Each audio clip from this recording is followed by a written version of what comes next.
Welcome back to NewsX World. I'm Joshua Barnes and you're watching Focal Length, where we get you a briefing on topics from across the world. With rising tensions between India and China, intensifying competition in the Indo-Pacific and new economic sanctions under discussion, the global balance of power is undergoing a significant shift. At the same time, the war in Gaza and Europe's internal debates over defence, NATO commitments and energy security are forcing a critical reassessment of foreign policy priorities.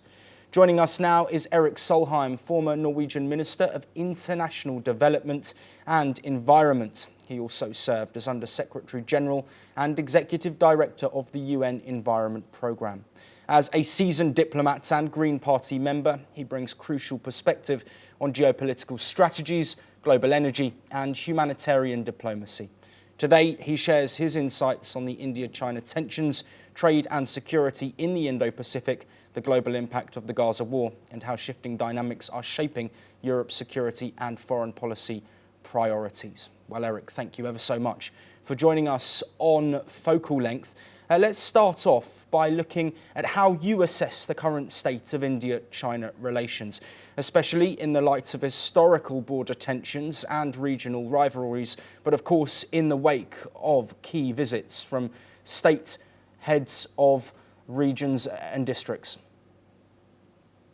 Thank you so much for having me, and I believe that the India-China relationship is key to a better world. These are the two largest nations on earth. They have the greatest economic development and are leading the green transformation of the world. So we want to see more and better relations between China and India. I believe what China and India should aim for is not a law marriage, because these are two very different civilizations. They are divided by the Himalayas, so the core of the Chinese nation and the core of the Indian nation are very far from each other. So they should not aim for law, but they should aim for a marriage of respect. If China and India were to work more together, we will see a much stronger global south. At the end of the day, China and India is the core of the global south. When the United States is abandoning global leadership in nearly all areas, China and India can step up. And of course, there are immense benefits in increased trade, increased people-to-people relations, more tourism, and a lot more. Yes, there are disputes about some border areas in the Himalayas, but look, these areas are of no economic value, hardly any strategic value. There are hardly any people living there, hardly any Chinese or Indians has ever been there. So why not freeze these disputes, allow a future generation, which may be better than ours, to resolve them, and in the meantime, focusing upon every area where China and India can work together for increased or improved economies and better life in China and India, as well as for the world. Fortunately, Prime Minister Modi seems to be on his way to Beijing, which is a very promising signal. Yes, let's build on that, Erik. What role do India and China play in shaping the broader balance of power in Asia, particularly through forums like BRICS and the Shanghai Cooperation Organization? Look, Asia at the moment is the shining continent. There is peace from Tokyo to Tehran. Yes, there have been some small skirmishes between between India and Pakistan. There are some problems in Myanmar, but overall, half of humanity, close to 60% of humanity, is at peace. This is where nearly all global growth is happening. India is the fastest growing economy in the world. China, which is a bigger economy, is moving towards 5% economic growth this year. And China and India are the lead nations in the green transformation. So this is the real global spot of hope. In Latin America, in Africa, in Europe, basically everywhere else, there are either high level of violence or wars. So let's focus on the continent of hope and how that can lead the world. No one can expect China and India to be mainly interested in Ukraine or conflicts which the Europeans are focusing on. China and India should be expected to focusing on uplifting of their people and creating peace in their neighborhood, and then work as partners for others in global conflict resolution. Yes, and let's keep building on this relationship. How might growing strategic competition between India and China affect global trade routes, supply chains and security, specifically in the Indo-Pacific? Of course, we are in a time of enormous global change, so it's not so easy to predict. But I think the most likely is that we will now see more of an alignment between China and India because they have so many common interests. Look, when Donald Trump was elected president of the United States, I mean, most Indians thought that would be the all-time romance between India and the United States. I mean, Trump was probably more popular in India than he was in the United States at that time. In the meantime, he has done basically everything under the sun to wreck the relationship between the US and India. And India would want to look for other partners. China, on their part, also need partners if they want to provide global leadership. Neither India and China are strong enough to lead alone, and the United States tried to lead the world alone. That has not been so very successful. So we are moving into a multipolar world. We would need more alignment between the main nations in the global south, hopefully also with Europe. And the two most important nations in the global south, of course, are India and China. And they should help us shape global economics, global environment, peacemaking in the 21st century. Yes, and Erik, of course, the elephant in the room, there has been serious discussion of reciprocal tariffs on India and potentially China over their purchase of discounted Russian oil. What impact could such measures have on global energy markets and then also international diplomacy? Let's start by untangling this. This is, of course, completely unfair. I mean, when the United States were waging wars of choice and horror in Vietnam or in Iraq, prolonging the war indefinitely, basically in Afghanistan, no one called for sanctions and no one demanded that people should stop relating to them. For China and India, the war in Ukraine is a horrible war. Both nations have called to respect the sovereignty of Ukraine. But neither China nor India can be expected to see the war of Ukraine as the all-changing focus for every global event. There are wars in Sudan, there are wars in Myanmar, there are wars in Congo, and for sure in Gaza and the Middle East. We need to handle all these wars. We need to look into how we can create peace in all these arenas. But the war in Ukraine is one global war and cannot define all global efforts. Added, of course, both the United States and Europe are purchasing from Russia when they find it useful and suitable. So it's an enormous hypocrisy to attack India for importing Russian oil, to the benefit, of course, of the many hundreds of millions of relatively poor Indians who still need energy access. So what we should do is to look into how India and China can work with Europe and the United States to put a stop to the war in Ukraine. That end may be painful. I mean, neither Ukraine and Russia can expect to get all they had wanted in the war. Ukraine may have to secede some territory which has been historically Ukrainian. Russia must accept to stop this war.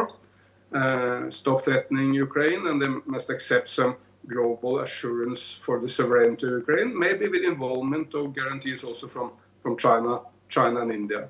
So my view is to call for more unity between the main powers, Europe, United States, China, India, and others, to find a way to settle the war in Ukraine.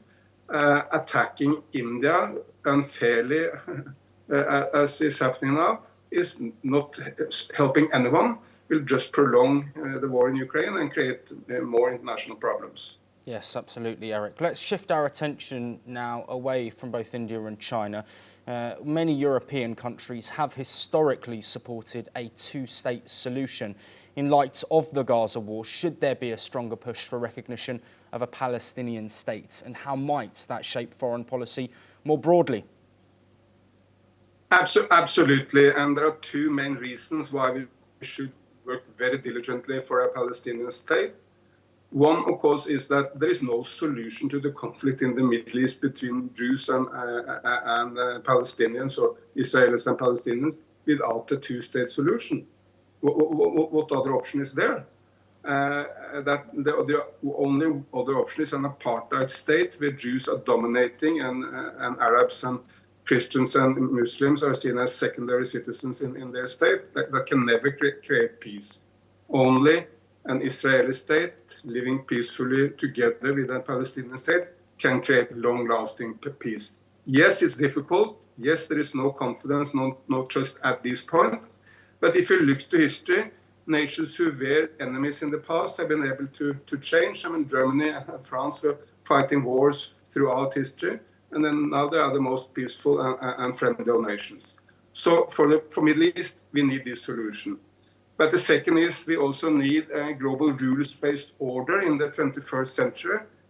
In a multipolar world, we need rules and order. And one of those rules is that we need to respect the sovereignty of all nations. If we don't do that, it's a recipe for the right of the strong, it's a recipe for wars basically everywhere. And then we must in parallel respect the sovereignty of Ukraine as well as the sovereignty of Palestine. How can you tell people, the sovereignty of Ukraine is sacrosanct, but the sovereignty of Palestine doesn't matter at all?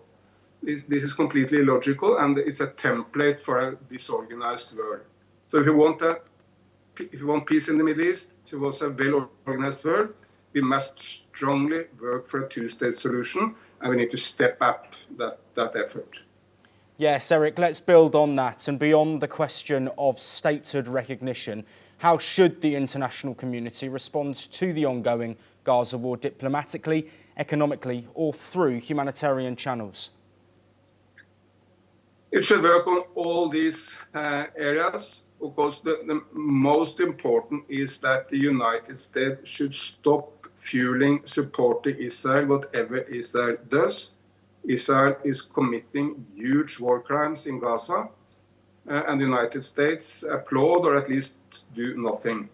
When Russia is committing war crimes in Ukraine, there is an outrage. When Mr. Netanyahu and Israel is doing exactly the same, there is no reaction. This must stop. As long as the United States is guaranteeing whatever Israel is doing, it's very, very hard to move towards a solution. But if this may change, a new generation of Americans take a new view, even a new generation of American Jews take a new view on this conflict. So we may see changes over some time. And then, of course, all the main powers of the world, Europe, America, China, India, Brazil, many others, should come together to very, very strongly guarantee a two-state solution for the Middle East, or for Palestine and Israel. Yes, and Erik, let's finish off by looking domestically across Europe. How are debates on defence spending, NATO commitments and energy security shaping the political landscapes ahead of many upcoming elections?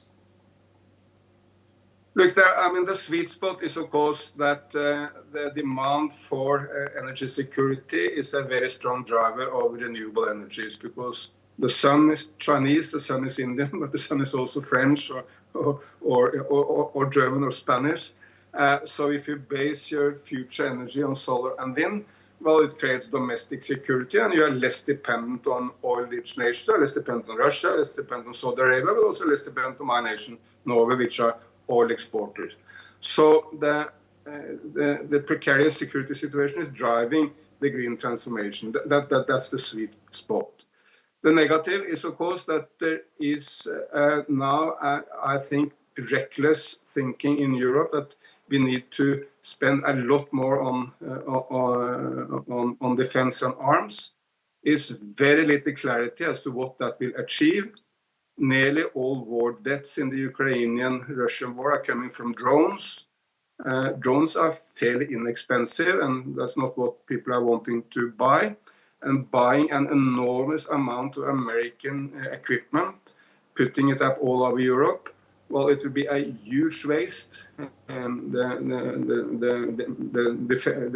armed forces are the least effective parts of governments basically everywhere. and you will go into a huge number of future scandals of wasted money.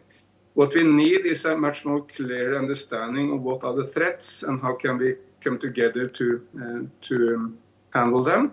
And there are also some sweet spots. I mean, the government of Spain has said that no, we want to prioritize social reforms and uplifting of the Spanish people. We cannot afford to go into 5% spending on arms. Even the so-called right-wing government of Italy, Madame Meloni, has said that yes, we will increase the defense spending, but it will encompass, for instance, the new bridge between Italy and Sicily, which is of course a fully civilian installation, which will benefit the people of both Sicily and the rest of Italy, but it will be seen as defense spending. But that's stretching, but that's innovative to try to find ways of making this money useful for the people. But overall, Europe should come together to much more clearly define what is the threat. Russia is no real threat to Europe. Look, the Russian economy is as big as the Italian. The population of Russia is much smaller than Europe. So Russia is no long-term threat to Europe. Yes, there is a fear and scare in some smaller East European states, like the Baltics, for sure. But that can be handled without seeing Russia as an overall threat to the future of Europe. Well, thank you ever so much, Erik Solheim, for speaking to us on Focal Length. With that, it is a wrap on this episode. For more international news updates, make sure to stay tuned here on NewsX World.